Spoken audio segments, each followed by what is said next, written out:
The neon glow of El Faro, a quiet yet lively bar in downtown Santiago, reflected off the polished wooden counter as David Vargas wiped down the last few glasses of the night.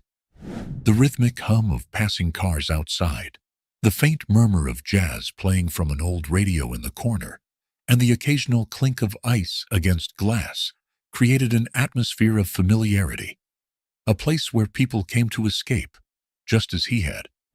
David had been working at El Faro for nearly 2 years now. The job was simple: keep the drinks flowing, listen to half-hearted confessions from tired businessmen, and make sure no fights broke out when egos ran high. But El Faro was more than just a bar. It was a place where he could disappear, where no one expected anything from him. That was exactly what he wanted: to stay unnoticed. But even in the dimly lit space, some ghosts refused to stay buried. Still hiding, hermano?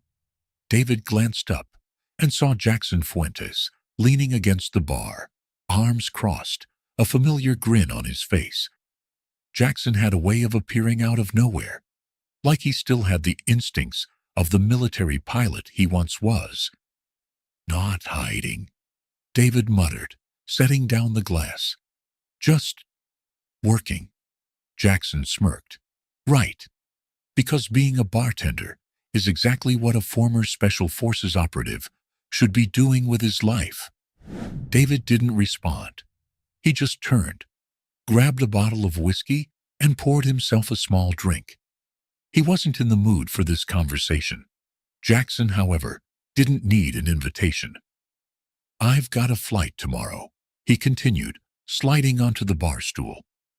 "A short trip over the Andes to a private island. Easy job. You should come." David shook his head immediately. "Not happening." Jackson sighed, drumming his fingers against the counter. "Man, when was the last time you did something other than pour drinks and brood?" David exhaled sharply, rubbing his temples. "I like my life simple." Jackson leaned in slightly. "It's not simple, hermano. It's empty." Silence stretched between them. David hated that Jackson was right. Before he could argue, the door to the bar swung open, and in stepped Ana Montoya. She didn't belong here. Not in her crisp white blazer, designer heels clicking against the floor, her hair neatly tied back, yet somehow effortlessly stylish.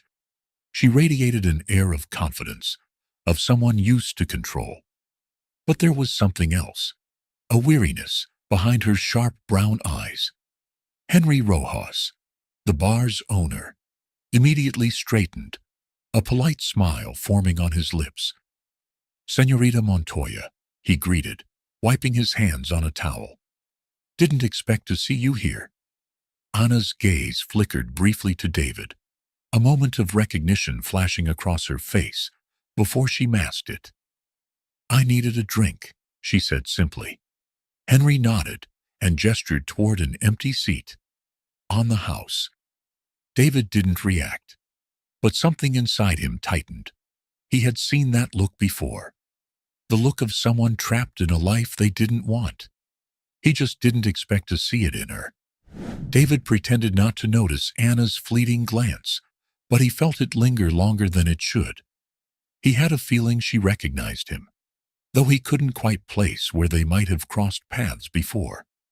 Instead of acknowledging it, he focused on the glass in his hand, swirling the last bit of whiskey before downing it in one gulp. Jackson, however, had no such reservations. "Didn't think a Montoya would be drinking at a place like this," he said, smirking. Anna barely reacted. "And I didn't think an ex-pilot would still be drinking like one." Jackson chuckled, raising his glass in surrender. "Fair enough." David finally looked at her directly. Up close, she was more guarded than she let on. It wasn't just exhaustion or stress. It was the look of someone who had been cornered, suffocating in their own world. He knew it all too well. "You here for something specific?" David asked, "or just slumming it for the night?" Anna tilted her head slightly as if debating whether to answer. I needed a break. David didn't push. If there was one thing he understood, it was the need to escape. Henry placed a drink in front of her, a smooth bourbon, neat. She took a slow sip, letting the burn settle before speaking again. I assume you've heard the rumors. David and Jackson exchanged a glance. About your father? Jackson asked. Yeah. Arturo Salazar's making moves. Ana exhaled, staring at the golden liquid in her glass. He's not just making moves. He's already inside. He has half the board in his pocket, and the other half is too weak to fight back. David frowned. He might have left behind the world of power plays and tactical maneuvers, but even he knew that once a predator got inside, it was only a matter of time before they took over. So, why are you telling us this? Jackson asked. Ana hesitated, then looked straight at David. Because my father isn't as strong as he used to be, she admitted quietly. And for some reason, he trusts you. David stiffened. He barely knew Ryan Montoya. A handful of run-ins, nothing significant. But something about the way Ana said it, as if she knew something he didn't, made his skin itch. I'm not in the business of saving rich men's empires, David muttered. Ana didn't look away. No, she said softly. But you're in the business of saving people? Silence settled over the bar again, but this time it was heavier. David wasn't sure why, but something about her words struck a nerve. Before he could respond, Jackson clapped his hands together. Well, that's a problem for tomorrow. Tonight, I'm just here to get my friend out of this cave of self-pity he calls a life. David shot him a glare. Jackson just grinned. So, what do you say, Hermano?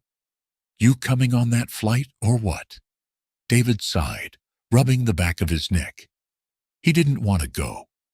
He didn't want to step back into that world. But the way Ana looked at him, like she expected him to be something more, was unsettling. Fine, he said at last. One flight. Jackson clapped him on the back, triumphant. That's the spirit. David ignored him, because deep down, he had a feeling this wasn't just one flight. It was the beginning of something he wasn't ready for. The Santiago sky was a perfect shade of blue, interrupted only by the distant outlines of the Andes Mountains, their snowy peaks, reflecting the early morning sunlight. The crisp air carried the sounds of a busy airstrip, engines humming, metal clanking, voices giving pre-flight instructions, a stark contrast to the quiet bar where David had spent most of his nights. He took a deep breath, feeling the unfamiliar weight of expectation settling over him. Tell me again why I let you talk me into this, David muttered as he stepped onto the tarmac. Jackson, already by the small twin-engine seaplane, grinned as he ran a final systems check. Because deep down, you missed the rush, David scoffed, adjusting the strap of his duffel bag. I didn't miss anything. Jackson just laughed. Right. That's why you haven't been able to sleep for the past 2 years. David's jaw clenched. Damn Jackson for knowing him too well. Before he could respond, footsteps approached. Ana Montoya. She walked toward them with the same effortless grace she carried in the bar, but now, in the bright light of day, she looked different, less like the composed businesswoman from the night before, and more like someone on edge, determined to hold everything together. You're late, she said, crossing her arms. David raised an eyebrow. Didn't realize I was on a schedule? You are now. Ana handed Jackson a folder. Flight manifest, weather reports, emergency contacts. Jackson gave her a mock salute, flipping through the pages. You're thorough. I'll give you that. Ana didn't react. Instead, she turned to David. Her eyes locked onto his, like she was trying to read something in him. My father thinks you're someone worth trusting, she said after a pause. I'm not convinced yet. David smirked, the corner of his mouth tilting just slightly. Good. I'd hate to disappoint you too soon. Jackson snorted as he climbed into the cockpit. You two flirt like old married people. Anna shot him a glare, but David only shrugged, stepping onto the plane after Jackson.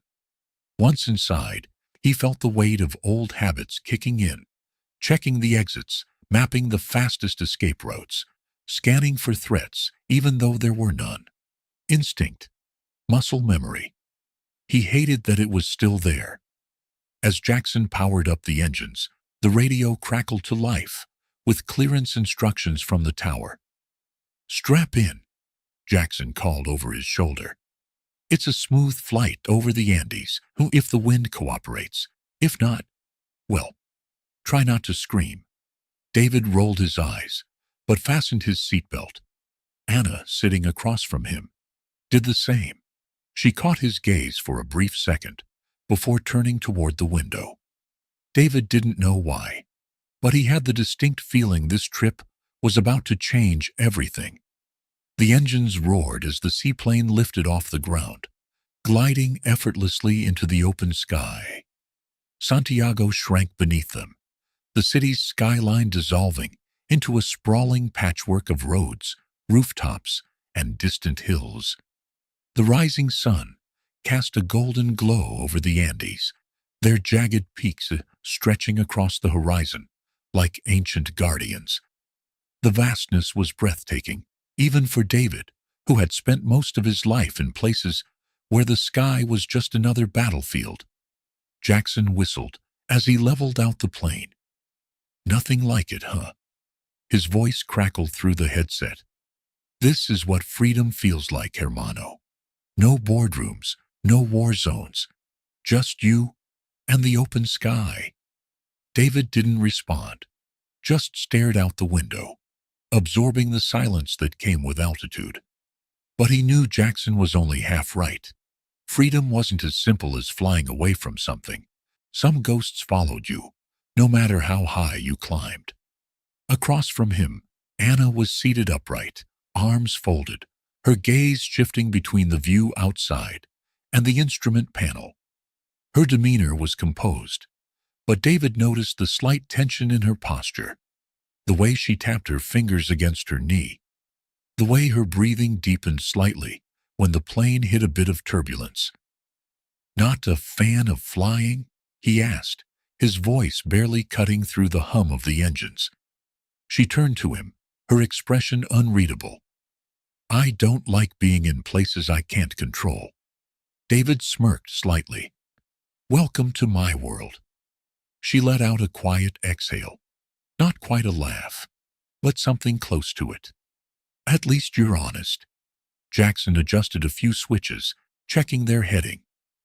We'll hit the coastline in about 40 minutes. Then, it's a smooth run to the island. His voice was relaxed, confident, until he glanced at the instrument panel again. A small frown creased his forehead. David noticed immediately. Something wrong? Jackson hesitated before answering. Pressure's a little off. Nothing serious. Just means we might get some rough air heading into the pass. Anna stiffened, but David remained calm. A little turbulence wasn't new to him, but Jackson's fingers tapped absently against the throttle, his usual ease slipping just slightly. If it's nothing, then why do you look like you swallowed a bad drink? David asked. Jackson exhaled through his nose, adjusting the trim. Because I don't like when things don't match up. Instruments say one thing, but I'm feeling something different. Could be wind shifting, could be nothing. But I like knowing exactly what I'm dealing with. David studied him for a moment, then leaned back. He knew that look, the look of someone trying to ignore a bad feeling. He had worn it too many times himself. They flew in silence for a while. The only sound the steady hum of the engines and the occasional crackle of the radio. Below them, the Andes stretched in endless ridges, snow-capped peaks giving way to rocky valleys. The beauty of it was deceptive, This place could kill just as easily as it could mesmerize. And then it happened. A sudden jolt rocked the plane, a violent shake that sent Anna gripping the armrests tightly. Jackson cursed under his breath, hands steady on the controls. All right, all right. Nothing crazy, just some unstable air. We're fine. But David knew better. It wasn't just turbulence. There was a shift in the sound of the engines, a subtle but distinct change in pitch that only someone who had spent years in high-risk environments would catch. Something was off. He turned to Jackson. How bad? Jackson's grip on the yoke tightened just slightly. Not bad, but not great. The instruments were showing small inconsistencies, nothing that screamed emergency, but enough to make an experienced pilot uneasy. Anna, sensing the shift in their energy, leaned forward. What aren't you telling me? Jackson exhaled. We've got a bit of an imbalance in pressure. Could be a minor fuel line issue, or it could be nothing. Either way, I'm keeping an eye on it. David wasn't satisfied with that answer, but he knew pushing Jackson wouldn't help. He turned to Anna. Buckle in, just in case. She gave him a sharp look, but didn't argue, securing her harness a little tighter. The plane jolted again, not as violent as before, but enough to send a clear message. Something was coming. David had felt it too many times before. That strange, inexplicable shift in the air, the unspoken warning before chaos hit. And then, just as quickly as it started, everything settled. The plane evened out. The shaking stopped. For a moment, it seemed like Jackson was right. Maybe it was just the wind. Then Jackson's breath hitched. Ah, shit. The left engine coughed. Once, twice, then sputtered. Then silence. The propeller stopped. David didn't even hesitate. How much time? Jackson's voice was tense, but controlled. Depends. If I can restart it, we're fine. If not, we're going down a lot sooner than planned. Anna's fingers dug into the seat. How much time, Jackson? This time Jackson didn't sugarcoat it. Minutes. David's heart rate didn't spike. His breathing didn't change. Calm under fire. That's what they drilled into him. But his hands clenched into fists. Options? Jackson's eyes flicked between the gauges and the approaching peaks. Either we put her down now, while I still have some control, or we try for altitude and risk the ridge. David looked out the window. The ridge was sharp, unforgiving. The only thing worse than going down was going down there. How much control do you have left? Enough to pick a spot, but not enough to be picky. David turned to Anna, her face pale but steady. I hope you trust me now. She swallowed hard, gripping the harness. That depends. Are we about to crash? Jackson forced a chuckle. Not if I can help it. David nodded once. Then let's land this damn plane. The left engine remained dead, leaving the plane crippled in midair, gliding over the Andes, with nothing but gravity pulling them toward jagged peaks below. Jackson's hands were steady on the yoke, but David could see the muscle in his jaw tightening, a sure sign that things were worse than he was letting on. The radio crackled as Jackson made the distress call. Santiago Tower. This is Alpha 410, declaring an emergency. We've lost left engine, altitude dropping, requesting immediate clearance for emergency landing. Static. Then a response. Alpha 410, copy your emergency. What's your position? Jackson's fingers flicked switches, trying a manual restart, but the engine remained silent. Crossing the western ridge, descending at 1,500 feet per minute. Need a safe drop zone. The control tower's voice remained calm, but the tension was clear. Negative on immediate landing zones. Nearest viable strip is 40 clicks south. Can you maintain altitude? Jackson exhaled through his teeth. Not a chance. David glanced at Anna. Her hands were gripping the harness, so tight, her knuckles had turned white, but her breathing was even. Fear was there, but she was holding it together. That counted for something. Jackson tried restarting the engine again. Nothing. The wind resistance dragged against them. The mountains below, rising faster than they were falling. David had seen this before, in another life. A mission in the Middle East.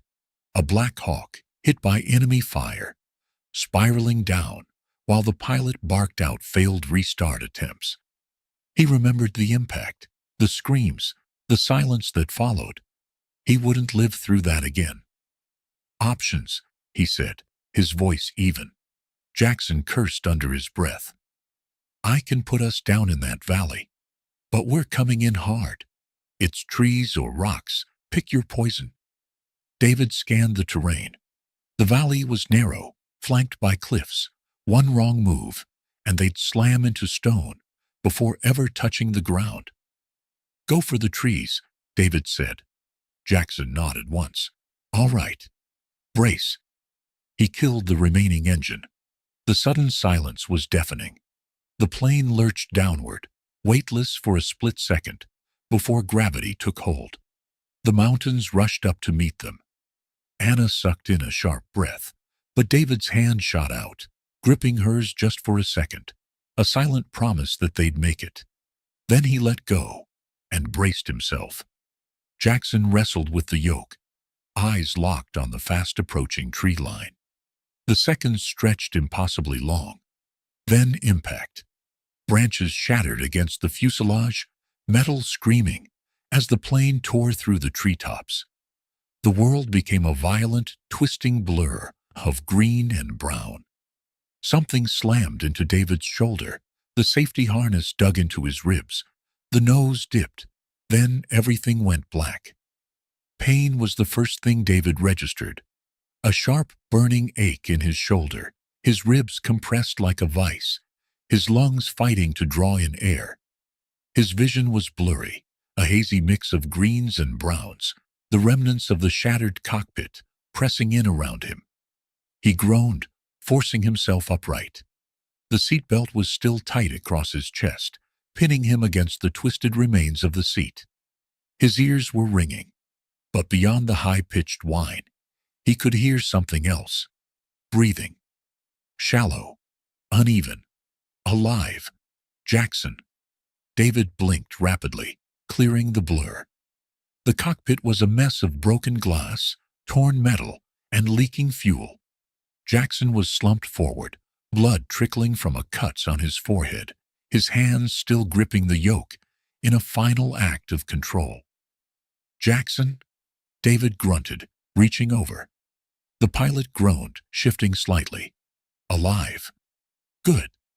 David fought against the seatbelt, fingers fumbling as he released the buckle. Pain lanced through his side as he moved, but he pushed past it. Survival instincts overriding everything else. He turned his head. Anna. Where was Anna? A panicked breath. Then movement. She was in the back, tangled in the wreckage, her seatbelt still holding her in place, but twisted at an awkward angle. Her head was tilted down, a few strands of dark hair covering her face, but when she lifted it, her eyes locked onto his, wide, unfocused, but alive. Relief washed over him for just a second, before another reality set in. The plane was leaking fuel. Anna, David called, trying to shake off the dizziness. She blinked sluggishly, her movements sluggish. Why have to move? Now. She nodded weakly, but struggled against the restraint. David pushed past the searing pain in his ribs and crawled toward her, using whatever strength he had left to unbuckle her seatbelt. She collapsed forward, and he caught her just in time. Her body was trembling, but she wasn't critically injured. A concussion maybe, but nothing worse than bruises and shock. Jackson, she rasped. I've got him. David turned back, gripping Jackson's shoulder and shaking him hard. The pilot groaned but didn't move much. Too weak. David didn't have time for this. He reached down, unbuckled Jackson's harness, and hauled him out of the seat. His body protested with every motion, but he didn't stop. The air smelled wrong. Fuel, burning metal. The plane wasn't on fire yet, but it would be soon. They needed to get the hell out. Anna stumbled as she tried to stand, but David steadied her with one arm, while still dragging Jackson with the other. He kicked at the emergency exit hatch. Once, twice, and on the third strike, it gave way, the twisted door falling out into the dirt. Sunlight and fresh air hit them like a slap. They were in a clearing. David didn't waste time. He pulled Jackson out first, then turned to Anna. Go. Move. She didn't hesitate this time. They staggered away from the wreckage, feet crunching on fallen branches and damp earth, every step an effort against the pain. David barely made it 20 yards before a loud hissing sound cut through the air. Then, boom, the fuel ignited. A rush of heat exploded behind them, sending a wave of fire tearing through what was left of the aircraft. The shockwave knocked them forward, sending them sprawling into the dirt. David twisted mid-fall, keeping Anna from hitting the ground too hard, absorbing the impact with his already bruised body. Jackson landed beside them with a heavy thud, coughing violently. For a moment, the only sound was the roar of flames and the sharp ringing in David's ears. Then Anna lifted her head, chest heaving, face smudged with dirt and ash. She turned to look at the burning wreckage, her body trembling from more than just exhaustion. "We almost died," she whispered, her voice raw. David let out a sharp breath, forcing himself onto his elbows. He glanced toward the dense tree line, scanning for anything familiar. The Andes stretched endlessly in every direction, their position completely isolated. No roads, no landmarks, no signs of human presence. They were alone. Jackson groaned beside him. "Yeah," the pilot muttered, voice hoarse. "And it's about to get a hell of a lot worse." David followed his gaze. A storm was rolling over the mountains, dark clouds swallowing the sky. The wind had picked up, whispering through the trees like a warning.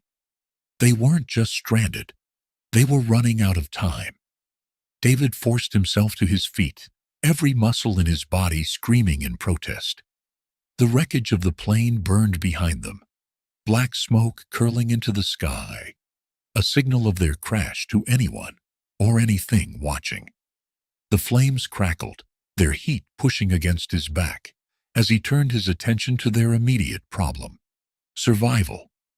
Anna was still on her knees, one hand pressed to the ground as she tried to steady herself. Jackson, though conscious, looked like hell. His forehead was slick with blood, and his left arm hung at an awkward angle, probably dislocated. David knew they couldn't stay here. The fire would attract attention, but not necessarily the right kind. Jackson wiped at the blood on his face, wincing. "Remind me to never let you convince me to land in trees again." David ignored the joke and scanned their surroundings. The clearing was small, bordered by dense forest that stretched toward the towering peaks of the Andes. The terrain was rugged, the ground uneven and damp from recent rainfall. No visible trails, no sign of civilization. Anna followed his gaze, her breathing still uneven. "Where the hell are we?" David exhaled through his nose, deep in the mountains, probably 20 miles from the nearest village. Anna wiped sweat from her brow, eyes darting back toward the fire. "So, what's the plan?" David turned to Jackson. "Can you move?" Jackson flexed his injured arm and grimaced. "I can move. Can't promise I'll be fast." "Good enough." David shifted his focus. "First priority is getting away from the wreck. We're too exposed here." Anna hesitated. "Shouldn't we stay put?" The fire makes us easier to find. David shook his head. It makes us easier to find, but it also makes us a target. And with that storm moving in, he gestured toward the dark clouds rolling over the mountains. We don't want to be stuck out in the open. Anna opened her mouth like she wanted to argue, but closed it just as quickly. She knew he was right.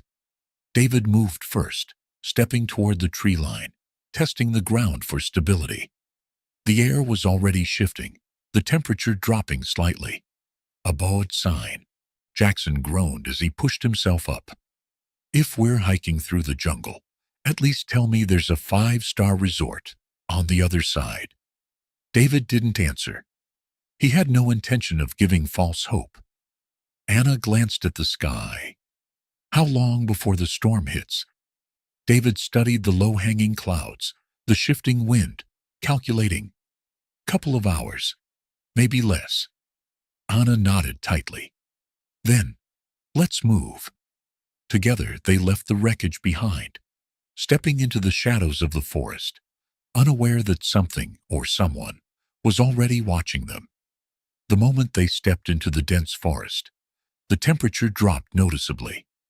The thick canopy overhead swallowed most of the sunlight, leaving only fractured beams of light piercing through the gaps. The air smelled of damp earth and moss, and the sounds of the burning wreckage faded into the distance, replaced by the subtle rustle of leaves shifting in the wind and the occasional snap of a branch underfoot. Every step deeper into the jungle felt like stepping further away from safety. David took the lead, moving with purpose but not haste, scanning the terrain for signs of a viable path. The ground was uneven, roots twisting across their way, like traps waiting to send them tumbling. Survival in the wild wasn't foreign to him, but the Andes were unpredictable. Weather, terrain, and whatever else might be lurking out here. Jackson followed behind him, cradling his injured arm against his chest, his breathing steady but labored.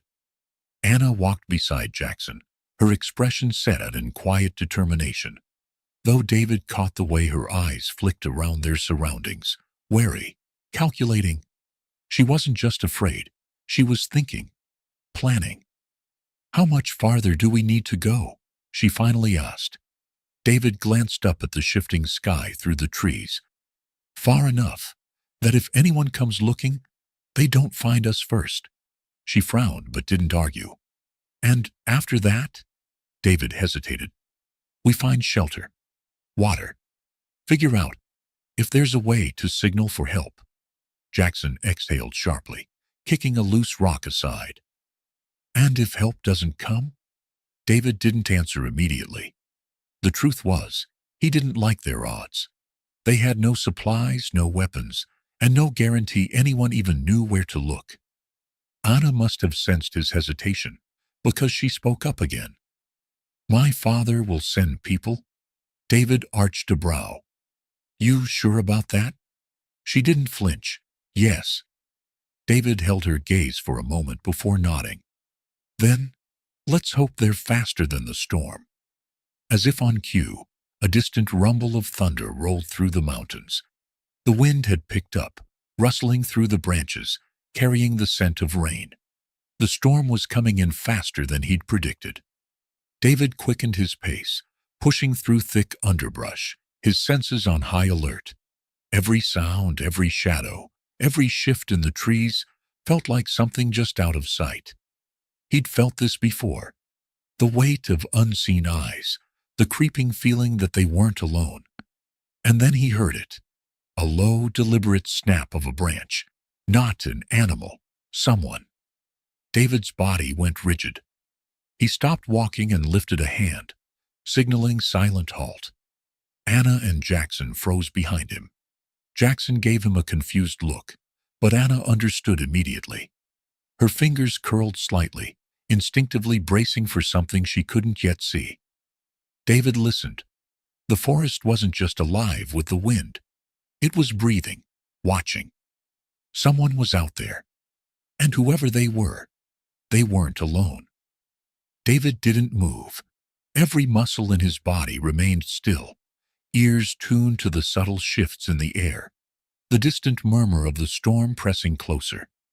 The snap of the branch had been deliberate, too heavy for an animal, too precise for chance. They were being watched. Anna, standing just behind him, had stiffened, her breath shallow but controlled. Jackson, still favoring his injured arm, was slower to react, his brow furrowing in confusion as his gaze darted between them. He hadn't heard it. Not yet. David raised a hand, fingers barely moving, as he signaled silent wait. Years of training had drilled response times into him, but he didn't know if Jackson or Anna had the same instincts. He hoped they'd follow his lead. A second sound. Closer. This time it wasn't a branch snapping, but the rustle of leaves shifting unnaturally. Something brushing against them. Someone moving carefully, deliberately. Not running. Not rushing. Stalking. David exhaled slowly, eyes narrowing, as he surveyed the dense brush ahead. His mind worked through possibilities. Could be scavengers, could be local hunters, could be something worse. A new sound, low. Software a whistle. Not random. Not the wind. A signal. His pulse steadied. They weren't just being watched. They were being tracked. David turned slightly, his voice just a whisper. "We're not alone." Anna swallowed hard, but gave a small nod, her grip tightening at her sides. Jackson's fingers flexed near his injured arm, frustration flickering across his face. "How many?" he whispered back. David's eyes flicked toward the shifting shadows between the trees. "At least 2. Maybe more." Anna's breath hitched. "Locals?" David didn't answer. He didn't know. And that was the problem. Another sound, this time from behind. David's jaw clenched. They weren't just watching. They were surrounding them. "We move," David said under his breath, his voice calm but firm. "Now." Anna hesitated only a second before nodding. Jackson exhaled, shifting his weight as he prepared to follow. Then, a voice. Low, rough, edged with an accent David didn't immediately place. Not Spanish. Something else. "You're trespassing." David turned slowly, his instincts on high alert. A man stepped from the trees, a rifle slung over his shoulder, his expression unreadable. Another figure appeared to the left, then another to the right. They weren't just surrounded. They were outnumbered. And David had a sinking feeling that whoever these men were, they weren't here to help. David's instincts sharpened. The air felt different now, charged with something unseen but unmistakable, a shift in control. He had felt it before, in tense negotiations and uncertain battlefield situations, a moment where words mattered more than actions.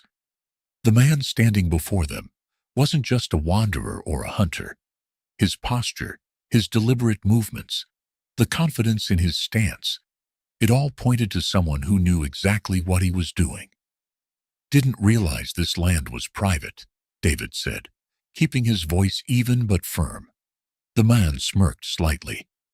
"Everything in these mountains belongs to someone." He nodded toward the burning wreckage in the distance, black smoke curling into the sky like a signal. "Lucky we found you first." David kept his expression neutral, but his mind worked quickly. They weren't lost anymore. They had been found, and that meant someone had been watching. Anna took a small step forward, carefully choosing her words. "We're just trying to get back to the nearest village. If you help us, we'll make sure you're compensated." The man's eyes flickered with amusement. "Compensation?" He turned his attention fully to her now, studying her closely. "That depends. What's a Montoya worth these days?" David felt Anna stiffen. His stomach dropped slightly. They knew. The man's smirk deepened. "Thought I recognized you," he mused. "Ryan Montoya's daughter. Long way from your father's world, aren't you?" Anna held her composure, but David caught the subtle shift in her posture. The way her fingers curled slightly, how she exhaled just a little slower. They hadn't just stumbled upon strangers. This meeting wasn't a coincidence. David exchanged a glance with Jackson, whose jaw was set, his injured arm still tucked quite to his body. Jackson had clearly come to the same conclusion. Whoever these men were, they had been expecting something, or someone. David's voice was steady. If you know who she is, then you know her father will send people looking. The man gave a slow nod, his expression unreadable. That's the part I'm counting on. David felt the full weight of those words settle in his chest. This wasn't a rescue. It was an arrangement. The leader of the group turned slightly to his men, then back to David, Anna, and Jackson. You want to get out of these mountains? We can help with that. His smile didn't reach his eyes. But it's going to cost you. David kept his expression unreadable, but inside, he was already calculating their next move. They weren't out of danger yet.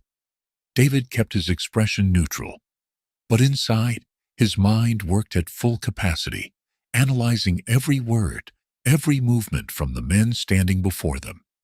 The leader, calm, collected, and clearly in charge, had positioned himself like someone used to negotiation. He wasn't making threats, but he wasn't offering favors either. This was a transaction, and they were the goods. Anna stood tall beside him, her face unreadable, though David could sense the tension in her shoulders.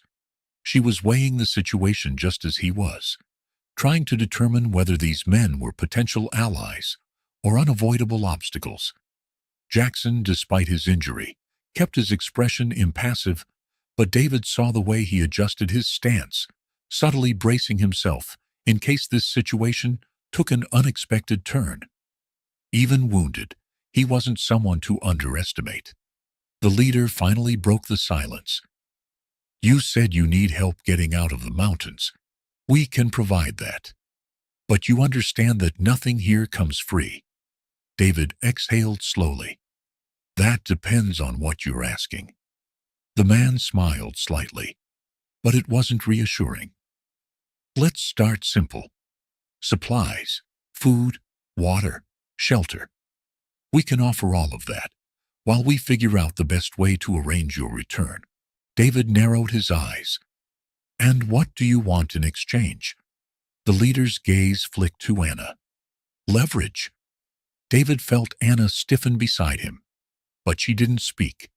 She didn't need to. The implication was clear. She was valuable, and these men knew it. Before David could respond, another man approached from the tree line, a little younger than the leader, but carrying himself with the same confidence. He leaned close and whispered something in the leader's ear. The man's expression remained unreadable, but he nodded before returning his attention to them.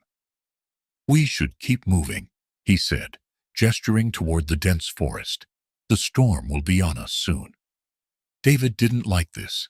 They had no real choice but to follow, but walking deeper into unknown territory with a group of men who clearly had their own agenda was dangerous. He glanced at Anna and Jackson. Jackson gave a barely perceptible nod, understanding that playing along for now was their only option. Anna, though clearly reluctant, exhaled quietly before speaking. Fine. But if we're doing this, we want answers. Who exactly are you? The leader's smirk returned. As if he appreciated the directness, he turned and began walking, expecting them to follow. Call me Emilio, he said over his shoulder. And don't worry, Miss Montoya. You'll have plenty of time to learn more. David hated how easily Emilio said her name. Still they followed, stepping into the unknown, with no idea what awaited them ahead. The air inside the dense forest was thicker, heavier, the towering trees stretching high above them, their trunks forming an almost impenetrable wall. The deeper they walked, The less light reached them, the temperature dropping steadily as the storm pressed in. Every now and then, a distant rumble of thunder rolled through the mountains, a reminder that time wasn't on their side. David stayed close to Anna and Jackson, his senses sharp, listening to every sound, every shift in the group's formation. Emilio and his men moved with familiarity, comfortable in this terrain. That meant they had been here a long time, long enough to know all the ways in and out. Escape wouldn't be easy. The ground beneath them was uneven, damp from earlier rains. The group walked at a steady pace, but David could tell Emilio was leading them somewhere specific, not just moving for shelter. That worried him. After nearly 30 minutes of silence, Anna spoke up. "Where exactly are we going?" Emilio didn't turn. "Somewhere safe." "That's not an answer," she pressed. Emilio finally glanced back, amusement flickering in his gaze. "You don't trust me?" Anna's expression remained cool. "Would you?" The other men chuckled quietly, as if they found her response entertaining. But David didn't miss the way Emilio's jaw tightened just slightly before his smirk returned. "We're taking you to our camp," Emilio finally answered, stepping over a fallen log. "Better than wandering these mountains aimlessly, don't you think?" David spoke up this time. "And once we get there," Emilio shrugged, "we talk. We figure out a plan. You want to get back to Santiago? I can make that happen. But," he tilted his head slightly, "I need to know that we can trust each other first." David didn't like the sound of that. Jackson, who had been silent most of the journey, exhaled sharply. "So, let me get this straight," he said. "You conveniently find us after we crash, know exactly who Anna is, and now we're supposed to trust that this is all just a coincidence?" Emilio chuckled. "Coincidence? Number." He stopped walking and turned fully toward them, his tone shifting slightly. "But an opportunity? Maybe." David didn't move, didn't blink. Everything about this felt wrong. Anna crossed her arms. "So, what's the real story then?" Emilio studied her for a moment, as if debating how much to say. Then, with a smirk, he motioned toward one of his men. The man stepped forward, pulling a satellite phone from his pack. David's stomach clenched. They had outside communication. "Here's how this works," Emilio said, tossing the phone lightly in his hand before gripping it tight. "You call your father. Tell him you're safe, that you're with people who can get you home." Anna's eyes narrowed. "And what do you get in return?" Emilio's smirk deepened. "Consider it a gesture of goodwill. We help you, and in exchange, maybe your father does a little something for us." David immediately saw the trap. This wasn't about helping them. It was about control. By making Anna place the call, Emilio was setting the terms of negotiation without making an outright demand. And worse, he was making it seem like her idea. Anna was sharp, and David knew she recognized it too. But she also knew this call was their best chance at getting help. She hesitated for only a second before extending her hand. "Give me the phone." Emilio smiled and handed it to her. "Smart girl." Anna pressed the power button, and as the device lit up, David caught a glimpse of the GPS coordinates flashing on the screen. He committed them to memory instantly. If they needed to escape, he would know where to start. Anna raised the phone to her ear. It rang. Once, twice. Then a voice picked up. "Papa." David watched as relief flooded Anna's face for the first time since the crash. But as Emilio listened closely, his expression unreadable, David knew that whatever happened next wouldn't be as simple as a rescue. They had just entered a negotiation they weren't prepared for. Anna held the phone tight against her ear, her fingers gripping the edge just a little too hard. The familiar voice on the other end was steady, calm. But beneath it, David could hear the controlled urgency. Ryan Montoya, even in a crisis, didn't let panic slip into his words. "Papa, I'm safe." A short pause. Then Ryan's voice, firm but measured. "Where are you?" Anna exhaled, glancing at Emilio, who stood nearby, arms crossed, watching her closely. "Somewhere in the Andes. We survived the crash, but we're with a group that found us. They have supplies, a camp." She hesitated before adding, "They know who I am." Another pause. Then Ryan's tone shifted, not quite anger, but something colder. "And what do they want?" Anna's grip on the phone tightened. "They say they want to help." David watched as Emilio's expression remained unreadable, but the way he shifted slightly, just the smallest movement, told him that he was listening to every word. "Put one of them on the phone," Ryan said. Anna hesitated, but she knew she couldn't stall. She held the phone out to Emilio, who took it with a small, satisfied smile, and raised it to his ear. "Señor Montoya," Emilio greeted, his tone polite, almost friendly. "I'm glad to hear your daughter made contact. You must be relieved." David watched closely. This was the real game now. Emilio wasn't just some opportunist. He was calculated, deliberate, setting the tone of the conversation before Ryan could. "I want to know who I'm speaking to," Ryan said. Emilio smirked. "Just a man who saw an opportunity to help. You know how these mountains are. Dangerous, unpredictable. It's good your daughter found us first." David recognized the tactic immediately. Emilio was implying that if it hadn't been them, it could have been someone worse. A favor disguised as a warning. Ryan didn't take the bait. "Tell me what you want." Emilio let the silence stretch just a little longer than necessary. Then he said, "For now, nothing. Your daughter is safe. Her friends are safe. We'll make sure they stay that way until we arrange for them to come home." David saw Anna's jaw tighten. Jackson shifted uncomfortably. There it was, the unspoken price. Ryan wasn't fooled either. His voice remained calm, but a slight edge slipped through. "If you're expecting a ransom, nothing so crude." Emilio interrupted smoothly. "We're not criminals, senor. We simply believe that sometimes relationships are more valuable than money." David's stomach tensed.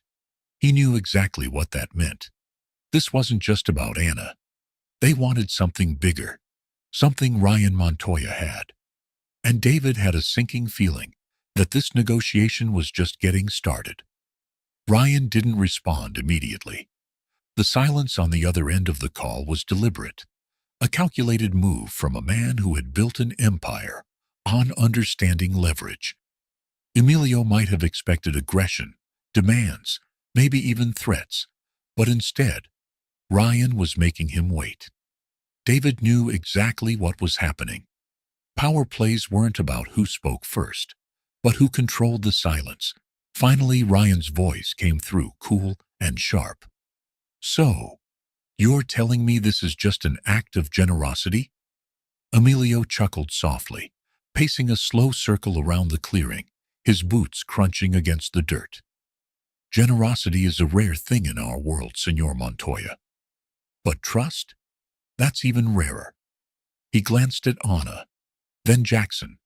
Then, finally, his gaze landed on David. His smirk deepened just slightly, like he knew something David didn't. David didn't like it. "We're in no rush," Emilio continued smoothly. "We'll take good care of them. Of course, if you'd like to arrange a return, I'm sure we can discuss how best to make that happen." Ryan exhaled, slow and deliberate. "What are you really asking for?" Emilio's smile remained, but the shift in his posture gave him away. This was the moment he had been waiting for. "Just a conversation. a chance to discuss some mutual interests in person. David's eyes narrowed. That wasn't just a request for a ransom payment or a simple exchange. Emilio didn't want money. He wanted Ryan Montoya himself. Anna's face remained impassive, but David caught the flicker of realization in her eyes. Jackson stiffened beside him. Ryan's voice came through, still impossibly calm. "Where?" "We'll send details when the time is right," Emilio said, his tone light, as if they were arranging a business meeting instead of a negotiation over his daughter's safety. "Until then, your daughter is in good hands." A pause. Then Ryan's voice dropped slightly, carrying an unmistakable edge. "Put her back on the phone." Emilio held the phone out, his expression amused. Anna hesitated only for a second before taking it. "Papa," she said quietly. "You okay?" Ryan's voice softened, just a fraction. Anna nodded, even though he couldn't see it. "Yes." "I'll handle this," he assured her. "Just stay where you are." Anna closed her eyes for half a second, then said, "I know." Then the call ended. Anna lowered the phone slowly, staring at the device in her hand. For the first time since the crash, David saw something flicker in her expression. A brief crack in the composed exterior, a glimpse of the weight pressing down on her. Then, just as quickly, it was gone. She turned to Emilio, her posture controlled once more. "You think forcing my father into a meeting is going to work?" Emilio smirked. "Your father knows how the world works. He'll come." David had no doubt that was true. But the real question was, what would Ryan Montoya be walking into when he did? David didn't know yet, but he intended to find out. David sat near the edge of the encampment, his back against a tree, his mind working through everything that had just happened. This wasn't just a ransom situation. If Emilio's goal had been money, he would have asked for it outright. Instead, he had set the stage for a meeting, one where Ryan Montoya himself would have to come. Why? David glanced across the camp. It was a well-organized operation, nothing like a group of desperate scavengers trying to extort a quick payday. The men moved with efficiency, their supplies neatly stored under makeshift tarps, their weapons secured, but never out of reach. They weren't amateurs. This was a controlled environment, and that was what bothered David the most. Anna sat nearby, arms folded tightly across her chest, staring into the fire. Her jaw was set, her mind clearly racing through the same thoughts. David could tell she wasn't just worried about herself. She was thinking about her father, about what kind of game Emilio was playing. Jackson, who had been quiet for most of the day, shifted beside them, adjusting his injured arm. "Well," he muttered, "that could have gone worse." David arched a brow. "How exactly?" Jackson exhaled. "They could have taken the phone and cut off contact completely. At least now, we know Ryan is coming." David didn't reply, but he wasn't so sure that was a good thing. Across the clearing, Emilio stood talking to two of his men. His expression relaxed, but David could see the calculation in his eyes. He wasn't nervous. He was in control. Whatever he had planned, he had anticipated every step so far. That meant he had also anticipated what Ryan Montoya would do next. Anna must have been thinking the same thing, because she suddenly stood up and marched toward Emilio. David didn't stop her. He wanted to hear what she had to say. Emilio looked amused when she approached, his hands resting casually on his belt. "Señorita Montoya," he greeted. "Settling in?" Anna didn't take the bait. "Oh, what do you really want?" Emilio chuckled. "I told you. A conversation with my father." He nodded. "Your father has something I need. He's a businessman. He'll understand." Anna crossed her arms. "If this was just about a business deal, you wouldn't have gone through all this trouble." Emilio's smirk faltered just slightly before returning. A crack in the act. David noticed it immediately. "You're right," Emilio admitted. "It's not just business, it's about insurance." Anna frowned. "What kind of insurance?" Emilio exhaled, glancing around the camp before locking eyes with her. "The kind that keeps people alive." David felt something shift. That wasn't the answer he had expected. And for the first time since meeting Emilio, he wasn't sure if this man was the real threat, or if there was something even bigger coming. Anna's brow furrowed, her stance firm, despite the weight of Emilio's words. "What does that mean?" she asked, her voice steady. Emilio studied her for a long moment, before shaking his head slightly. "It means," he said, "that your father isn't the only one with enemies." David's senses sharpened. This wasn't just a power play anymore. There was something deeper at work. Anna didn't back down. "You expect me to believe you're doing this for survival?" Emilio smirked, but the expression didn't reach his eyes. "I don't expect you to believe anything, Señorita Montoya. But whether you trust me or not, your father is walking into a situation he doesn't understand yet. And if you care about his life, you might want to start listening." David stood then, stepping forward. "Listening to what, exactly?" Emilio exhaled through his nose, like a man debating how much to reveal. "There are people watching this deal.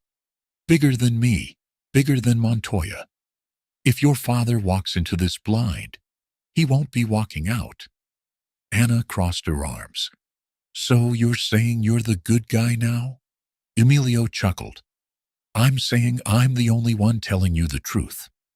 David had dealt with enough high-stakes negotiations to recognize a controlled leak of information. Emilio was offering just enough truth to be convincing, but not enough to reveal the full picture. Jackson, who had been silent, finally spoke. "Then why not tell Ryan everything outright? If this is bigger than you, why drag us into it?" Emilio turned toward him, his expression hardening slightly. "Because trust is currency," he said simply. "And right now, Montoya doesn't trust me, but he trusts his daughter." David immediately saw the angle. This wasn't just about using Anna as leverage. Emilio was positioning her as a messenger. If Ryan Montoya was walking into a trap, Emilio wanted Anna to be the one to warn him, which meant Emilio wasn't calling the shots. Someone else was. Anna must have realized it too, because she finally looked uncertain for the first time. "You're afraid of them," she said quietly. Emilio didn't respond, and that was answer enough. David exhaled. The situation had just changed. They weren't just hostages. They were pieces on a much bigger board. And whatever game was being played, they had just become part of it. The campfire flickered, casting long shadows across the clearing as the wind carried the distant growl of thunder. The storm was close now, the humidity thick in the air, pressing down like a warning. But the real storm wasn't in the sky. It was unfolding right here, in the space between Emilio, Anna, David, and Jackson. David sat near the edge of the fire, hands loosely clasped. But his mind was racing. Something wasn't adding up. If Emilio was afraid of whoever was behind this, then that meant one thing: he wasn't in control. And that was dangerous, because it meant there was another player in the game they hadn't seen yet. Anna was still standing, arms crossed tightly, as if holding herself together. She had been quiet since Emilio's last words, but David knew her well enough now to recognize the storm brewing beneath the surface. She was putting the pieces together, just like he was.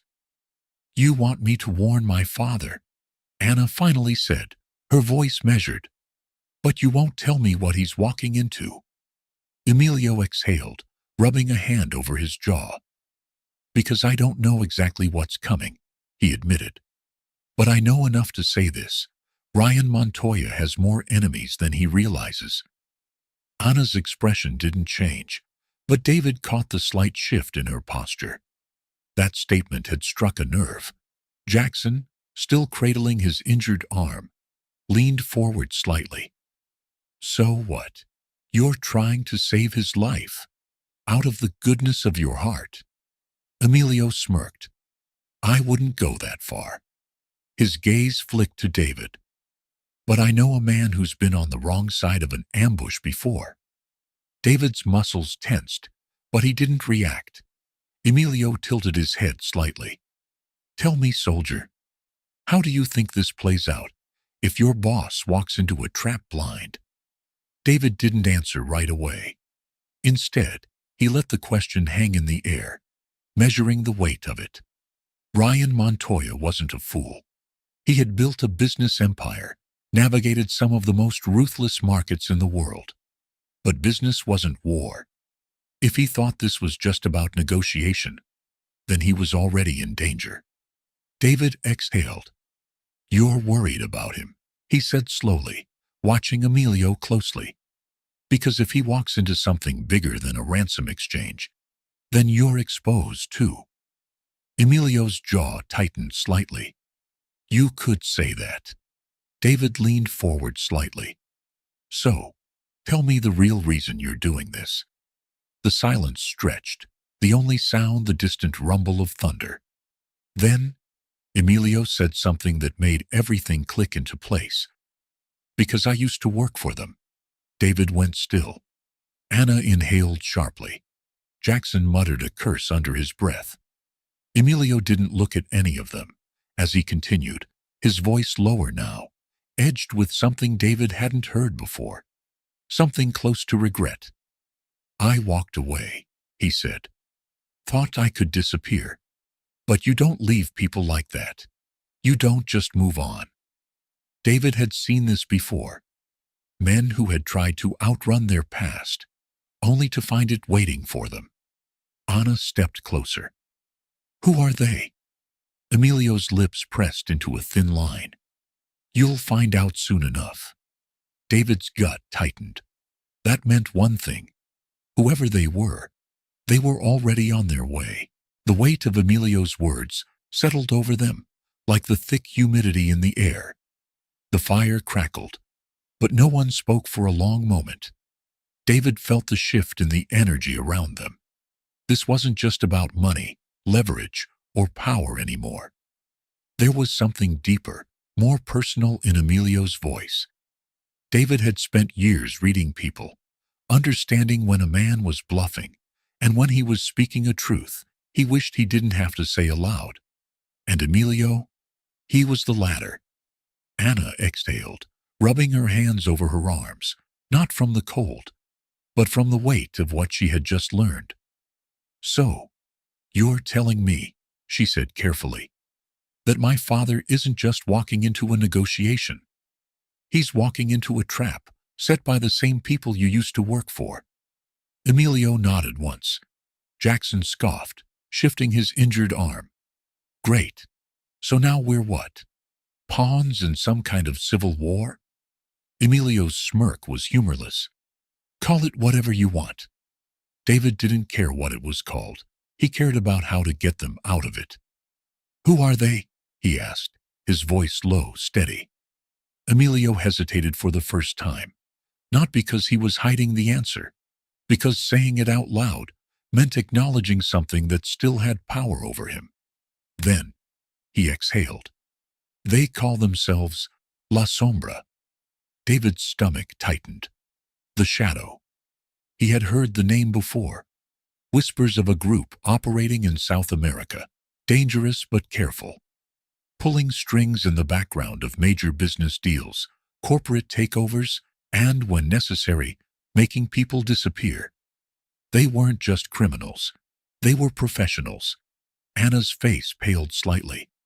You worked for La Sombra. Emilio's gaze darkened. A long time ago. David's mind worked fast. If Emilio had been part of them, but left, that meant La Sombra wasn't just coming for Ryan Montoya. They were coming for Emilio, too. Anna stepped forward, her voice sharp now. Why my father? Why now? Emilio rubbed the back of his neck, tension tightening his shoulders. Because your father has something they want. Anna's eyes narrowed. The hotel? Emilio shook his head. Number. Not just the hotel. Control. David sat up straighter. It made sense. La Sombra didn't just take over businesses. They took over power structures. If Ryan Montoya controlled an empire, that meant he controlled influence, and influence was worth more than money. David looked at Emilio. And you? Why are you so worried about them now? Emilio hesitated. Then for the first time, he looked uneasy. Oh, because I know how they work, he admitted. And I know what happens next. Anna's jaw tightened. And what happens next? Emilio exhaled, eyes flicking to the dark sky overhead.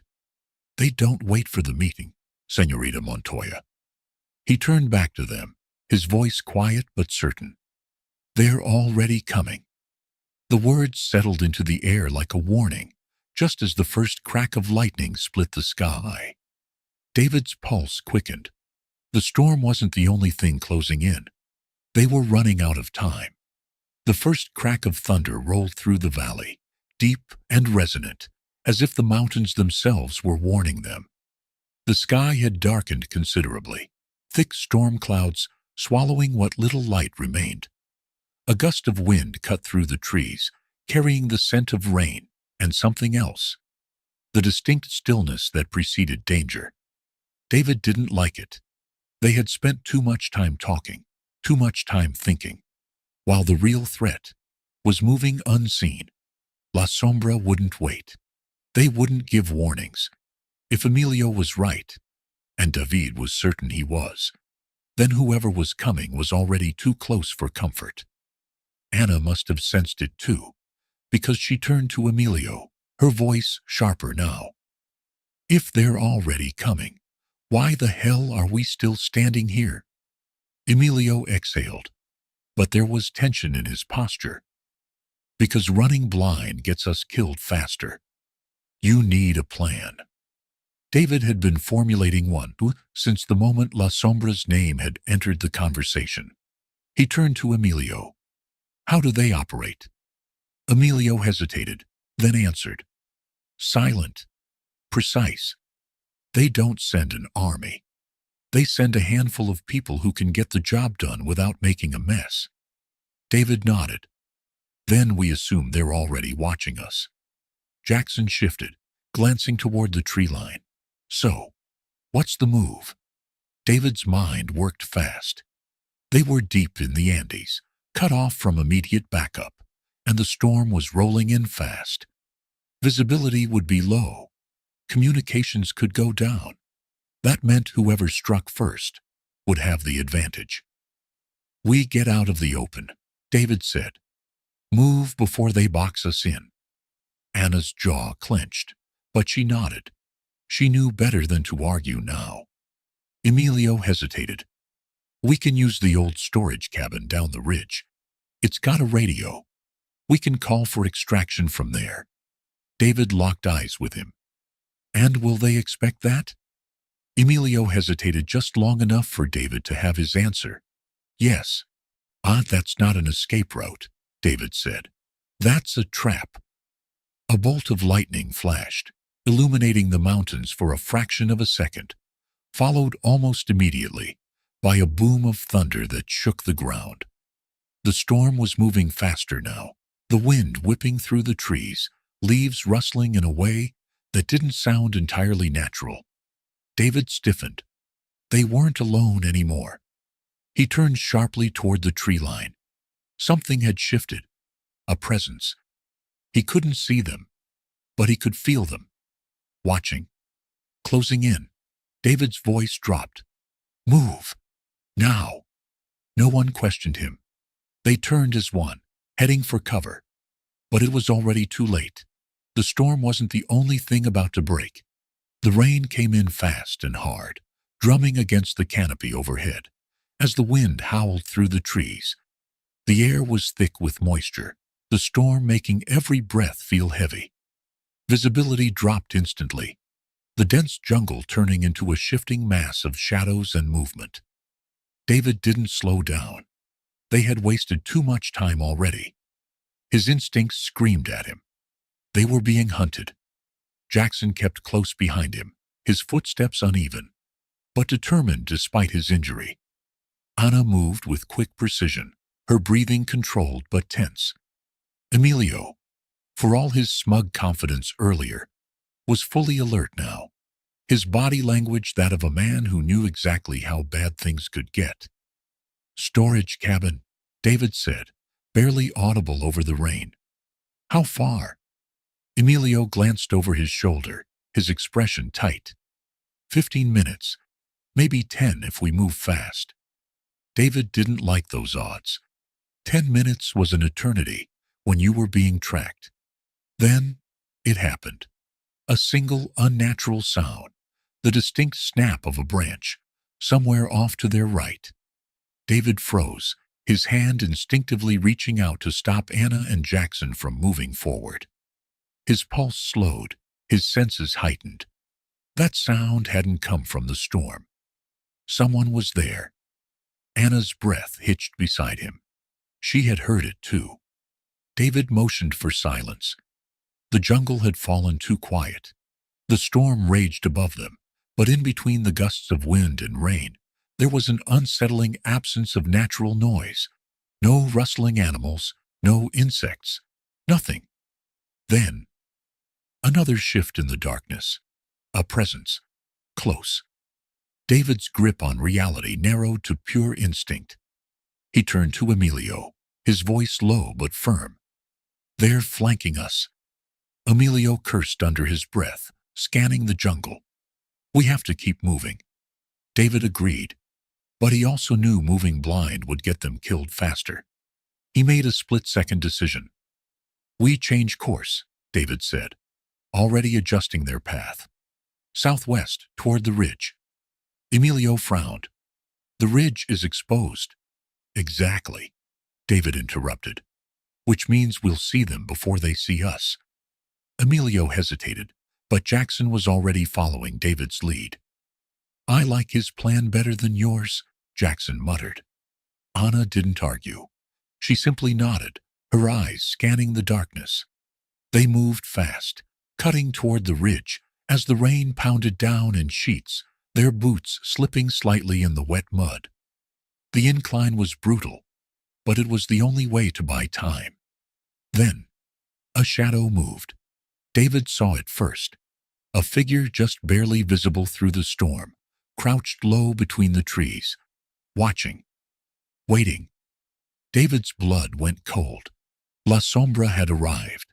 A surge of adrenaline shot through him. They weren't stumbling into a trap. They were already in one. He turned sharply. "Run!" The word barely left his lips before all hell broke loose. The jungle erupted. Figures moved from the shadows, cutting through the rain like phantoms. La Sombra had been waiting for this exact moment. David grabbed Anna's wrist, pulling her forward as the group broke into a sprint, the storm swallowing their movement as the ridge came into view. Lightning split the sky. A single deafening crack echoed through the mountains. Not thunder, a gunshot. David knew two things immediately. They were out of time, and someone was already hit. The gunshot cut through the storm, sharp and unforgiving. It wasn't wild or panicked. It was precise, the kind of shot fired by someone who knew exactly what they were doing. David didn't stop running. He didn't turn to see who had been hit. That hesitation would be the difference between survival and failure. Right now, the only option was forward. The ridge loomed ahead, the jagged incline slick with rain and mud. The storm howled around them, the wind lashing through the trees, but David could still hear the movement behind them. The careful, disciplined pursuit of trained hunters.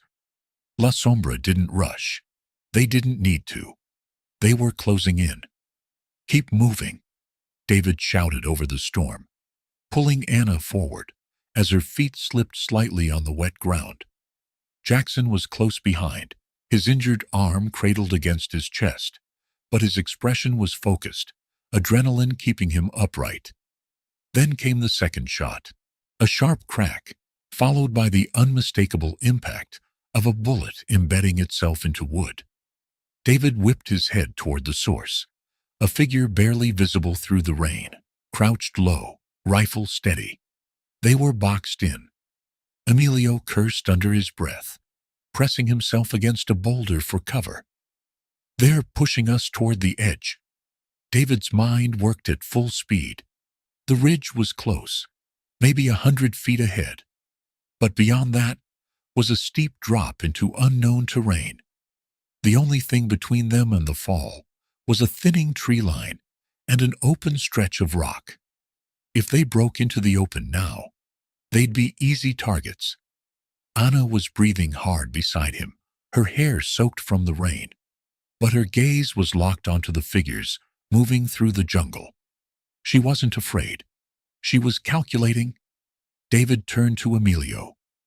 "How many are out there?" Emilio wiped water from his face. "At least 4. Maybe more." David clenched his jaw. They couldn't fight them head on. Not like this. Then he saw it.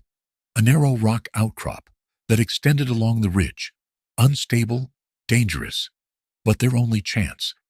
If they could move along it, La Sombra would have to follow single file. No angles for crossfire. It wasn't a perfect plan, but it was better than dying here. David turned to the others. "We go along the ridge." Jackson gave him a look. "That thing barely looks like it can hold weight." "Then don't stop moving," David shot back. No one argued, because no one had a better idea. Anna went first, moving fast but careful, her boots skidding slightly on the slick stone. Emilio followed, Jackson right behind him. David stayed last, glancing back just in time to see a shadow emerge from the trees, rifle raised. He moved, just as the next shot rang out. The bullet struck the rock, just inches from David's hand, sending a sharp crack through the air as stone fragments exploded outward.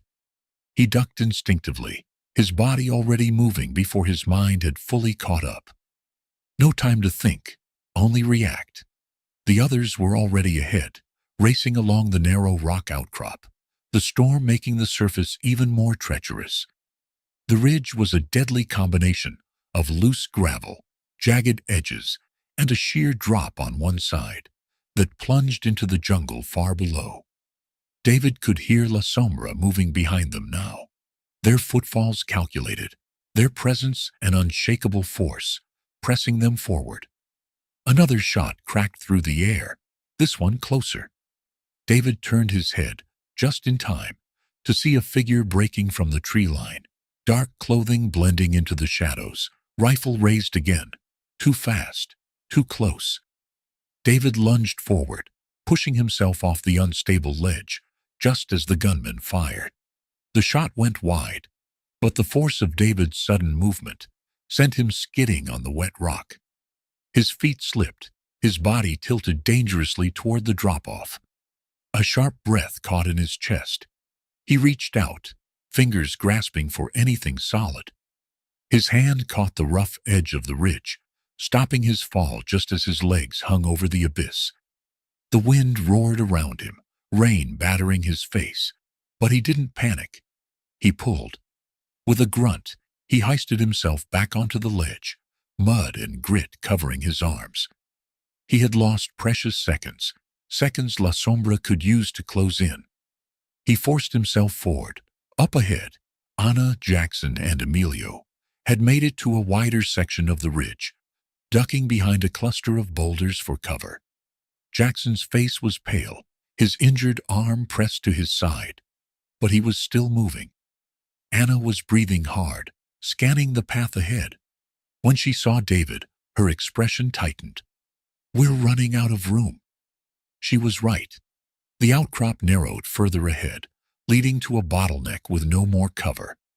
David's mind raced. They needed to break the pursuit. Then he spotted it. A loose rock formation, precariously perched just above the path behind them. A natural landslide waiting to happen. David turned to Emilio. "That rock, how stable is it?" Emilio followed his gaze, his eyes widening slightly. "Not stable at all." David didn't hesitate. He moved fast, scrambling toward the weakest part of the formation. Jackson groaned. "Oh, you've got to be kidding me." David ignored him. He placed both hands against the largest boulder, feeling the unsteady weight of it under his fingers. Then he pushed. Nothing. The storm had soaked the rock, making it slick and heavy. But it was already loose. It just needed a little more force. Emilio joined him, pressing his shoulder into the rock. "On 3, he muttered. David nodded. 1. A gunshot cracked behind them, closer. 2. Footsteps thundered up the ridge, La Sombra closing the gap. 3. They shoved with everything they had. For a second, nothing happened. Then, a deep, thunderous rumble shook the ground beneath them. The boulder lurched forward, carrying an avalanche of loose rocks and debris with it. David didn't wait to see the impact. He grabbed Anna's hand, pulling her forward as the landslide cascaded down the ridge. The last thing he heard was the panicked shouts from below as the rockslide engulfed their pursuers. Then, finally, silence. The jungle below was swallowed by dust and debris. La Sombra was no longer behind them. David let out a breath. But he knew this wasn't over. Not even close. Anna turned to him, her chest rising and falling with exertion. "That won't stop them forever." David nodded. "Number. But it buys us time." Emilio ran a hand through his wet hair, exhaling sharply. "That was reckless." Jackson let out a breathless laugh, leaning against a rock. "That was genius."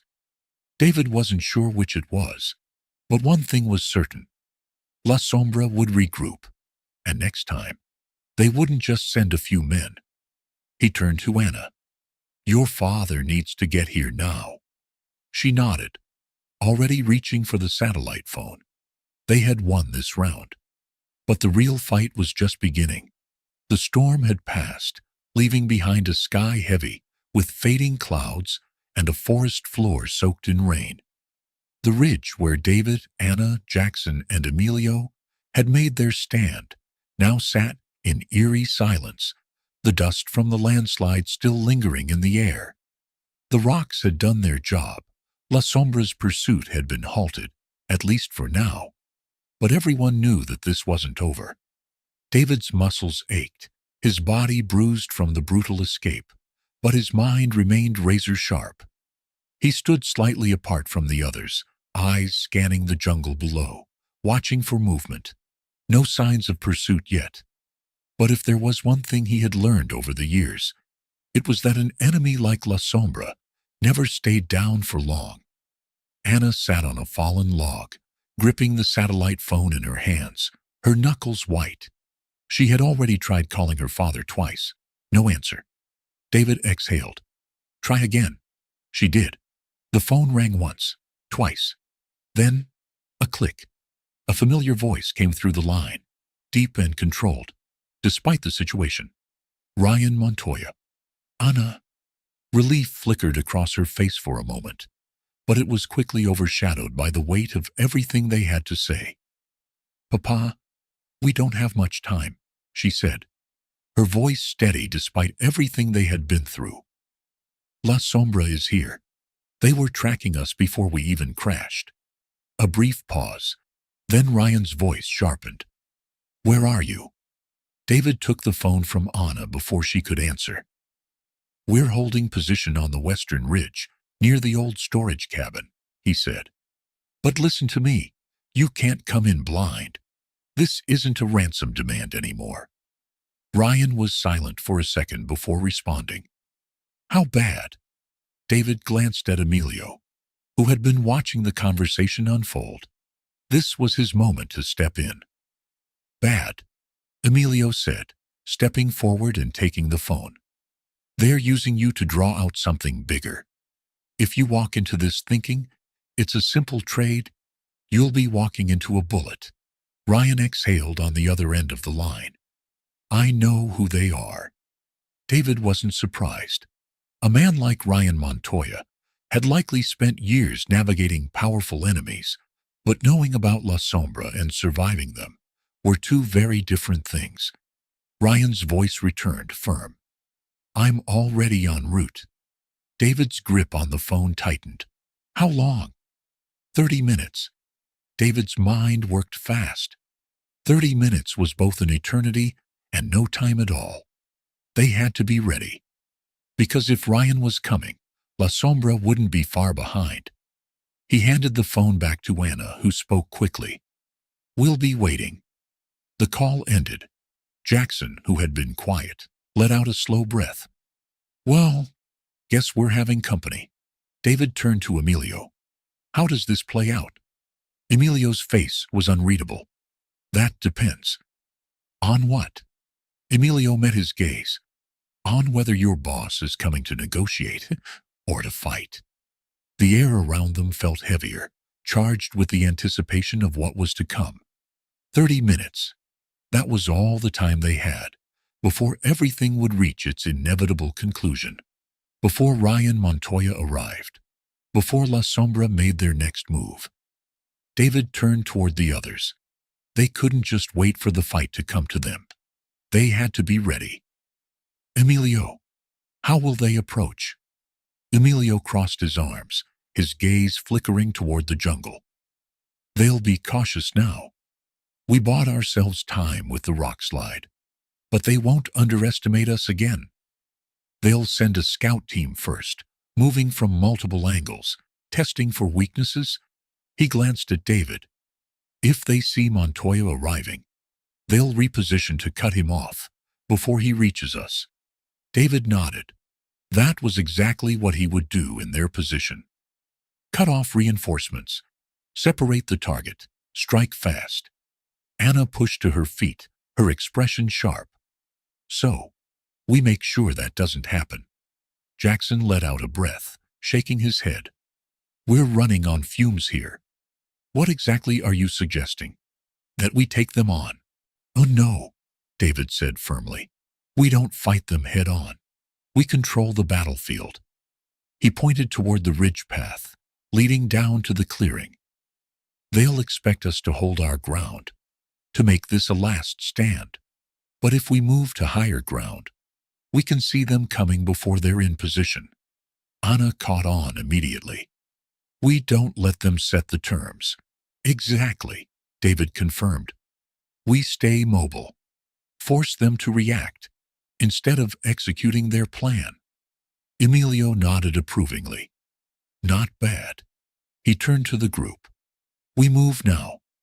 They grabbed what little supplies they had left and made their way up the ridge, every step deliberate. The storm had passed, but the jungle remained thick with mist, the wet ground slippery beneath their boots. As they climbed, the sound of distant movement reached them. David froze. Anna sucked in a sharp breath. The jungle wasn't silent anymore. La Sombra was here. David gestured for the others to move faster, his pulse steady, but his mind racing. They were running out of time. Then, from the clearing below, headlights appeared. A convoy. Ryan Montoya had arrived. For a moment, David felt a strange sense of relief, until Emilio cursed under his breath. They're too exposed. David's stomach tightened.